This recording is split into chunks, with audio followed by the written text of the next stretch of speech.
নমস্কার বন্ধুরা, ঘরোয়া হেসেলে সবাইকে স্বাগত। আশা করছি সবাই খুব ভালো আছেন। আজকে আমি নিরামিষ একটি রেসিপি আপনাদের সামনে তৈরি করে দেখাবো। আজকের রেসিপি মুগ ডাল দিয়ে লাউ ঘন্ট। এটি খেতে খুবই ভালো লাগে, গরম ভাত বা রুটি যে কোনো কিছুর সাথেই খুবই ভালো লাগে। তাহলে চলুন আর দেরি না করে আজকের রেসিপিটি দেখে নেওয়া যাক। প্রথমে এখানে আমি 1 কাপের মতন মুগ ডাল নিয়েছি। মুগ ডালগুলোকে এবার খুব ভালোভাবে ধুয়ে নেব।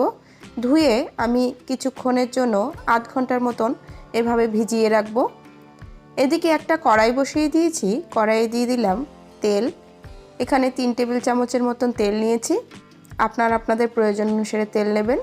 দিয়ে দিলাম 5 ফোড়ন, 2টো শুকনো লঙ্কা আর 2টো তেজপাতা। এখন ফোড়নগুলোকে মোটামুটি একটু ভেজে নেব। ফোড়নগুলো আমার ভাজা হয়ে গেছে। এখন দিয়ে দিচ্ছি আদা কুচি। আদাটাকে গ্রেট করে নিয়েছি। এখন আমি আদাটাকে কিছুক্ষণ ভেজে নেব। কয়েক সেকেন্ড ভেজে নিলে আদার কাঁচা কাঁচা গন্ধটা চলে যাবে। আদাটা আমার ভাজা হয়ে গেছে। এখন আমি দিয়ে দিচ্ছি মুগ ডালগুলো। ভিজিয়ে রেখেছিলাম জন্য মুগ ডালটা অনেকটাই নরম হয়েছে। এখন মুগ ডালটা আমি দিয়ে দিচ্ছি। সবগুলো মুগ ডাল দেওয়ার পর আমি ডালগুলো একটু তেলের সাথে ভেজে নেব।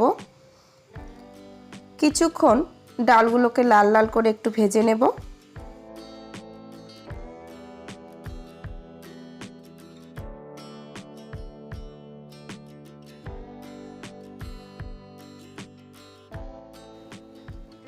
ডালগুলো খুব ভালো করে ভাজা হয়ে গেছে আমার।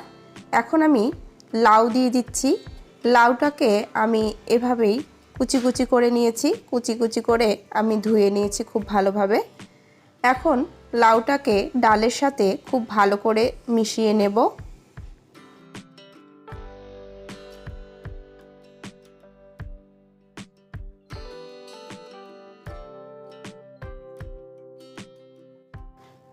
এখন দিয়ে দিচ্ছি পরিমাণ মতন লবণ। আপনারা আপনাদের পরিমাণ মতন লবণ দেবেন।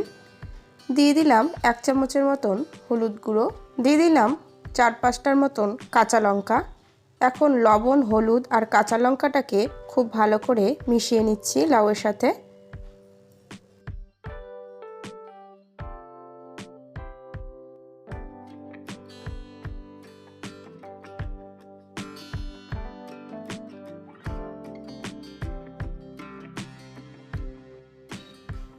দিয়ে দিচ্ছি 1 চামচের মতন ভেজে রাখা জিরে গুঁড়ো।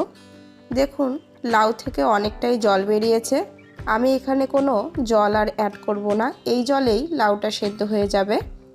এখন জিরে গুঁড়োটাকেও ভালো করে মিশিয়ে নিচ্ছি লাউয়ের সাথে। সবগুলো খুব ভালো করে মিশিয়ে নেওয়ার পর আমি এখানে 5 মিনিটের জন্য ঢেকে রাখলাম। 5 মিনিট পর ঢাকনাটা তুলে আমি একবার এভাবে নেড়ে নেব। লাউগুলোকে খুব ভালো করে নাড়াচাড়ার পর আমি আরও 5 মিনিটের জন্য ঢেকে রাখব। আবারও 5 মিনিট পর আমি ঢাকনাটা তুলে নিচ্ছি। দেখুন জলটা অনেকটাই শুকিয়ে গেছে। বাকি জলটা এভাবেই নাড়তে নাড়তে শুকিয়ে যাবে। যতক্ষণ না জলটা শুকিয়ে যাচ্ছে ততক্ষণ আমি এভাবেই নাড়তে থাকব। এখন আমি দিয়ে দিচ্ছি সামান্য পরিমাণে চিনি। চিনিটা দিলে টেস্টটা খুব সুন্দর আসে, এর জন্য চিনিটা দিলাম। চিনিটা দেওয়ার পর আমি আবারও খুব ভালোভাবে মিশিয়ে নিচ্ছি।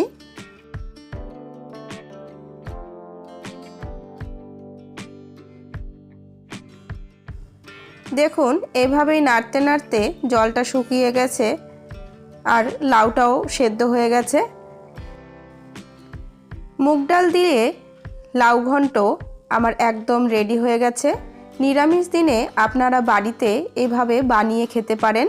আপনাদের যদি এই রেসিপিটি ভালো লেগে থাকে অবশ্যই আমাকে কমেন্টে জানাবেন আর লাইক শেয়ার করতে একদমই ভুলবেন না।